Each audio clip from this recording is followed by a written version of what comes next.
Hello, my explorer is Hernando Cortez. Cortez was born in 1485 in Medellin, Spain. His family was upper class but not wealthy.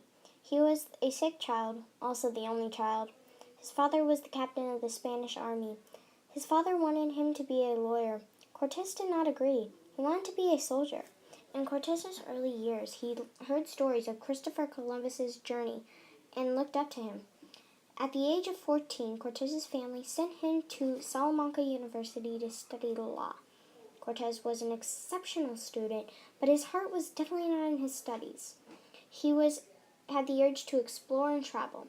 After spending 2 years in Salamanca University, he returned to Medellin, Spain in 1501. Cortez could not find a job that gave him satisfaction. The Cortez family gave him money to travel to Hispaniola in 1504 to find a job. Hispaniola is now considered as Haiti and Dominican Republic. Cortez's father had a friend there and hoped that his friend would put Cortez to work. When Cortez got to Hispaniola, his father's friend gave him a piece of land for farming and some native slaves as well. Cortez started to be friends with the lieutenant governor of Hispaniola named Diego Velázquez. Velázquez went to travel to Cuba with Cortez to make a new Spanish colony there. They arrived in Cuba in 1511 to claim the land for King Frederick of Spain. Velázquez became governor of Cuba. Soon Cortez was getting rich and powerful. Velázquez was scared that Cortez might become governor, so he arrested Cortez for planning against him. Velázquez soon set him free. Velázquez wanted to have gold, so he sent men to go get gold for him.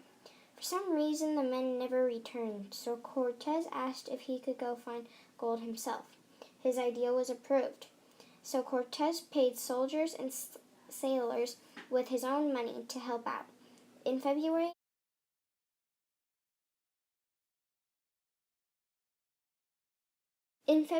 1519, from Cuba to Cozumel, when Cortez got to Cozumel, he told his crew to treat the Native Americans with respect. Cortez, like many Europeans, thought that everyone should be Christian to save their souls. So, of course, he tried to make them Christian, and you guessed it, they said no. So, to prove that he meant business, he took Native American statues down. On March 4th, 1519, Cortez and his men left for Yucatan, which is home to the Tabascans. And, of course, they had a battle. He even took slaves. During the battle, Cortez killed thousands and then took over. Tabasco didn't have much gold, and Cortez was mad about that. So they told Cortez about Montezuma, the ruler of the Aztec Empire. When Cortez came to Montezuma, Montezuma would not see Cortez because Montezuma thought that Cortez was a god that could kill him. So Montezuma just gave him gifts and not talk or see Cortez. Cortez started noticing that Native American groups mostly just gave Cortez gold and gifts, then asked him to leave. Then the attack happened. With the Aztecs, it was a long and brutal fight, but of course Cortez won.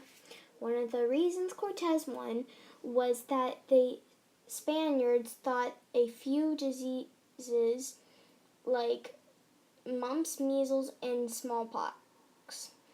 The reason Cortez's journey was important to him was because he wanted fame and fortune, and the reason the expedition was important was because that he found the Aztec Empire and wiped it out, which may have been good, I don't really know. But I think it is. So Cortez died at age 62 in his home of Medellin, Spain, which luckily he died in his hometown. But if you see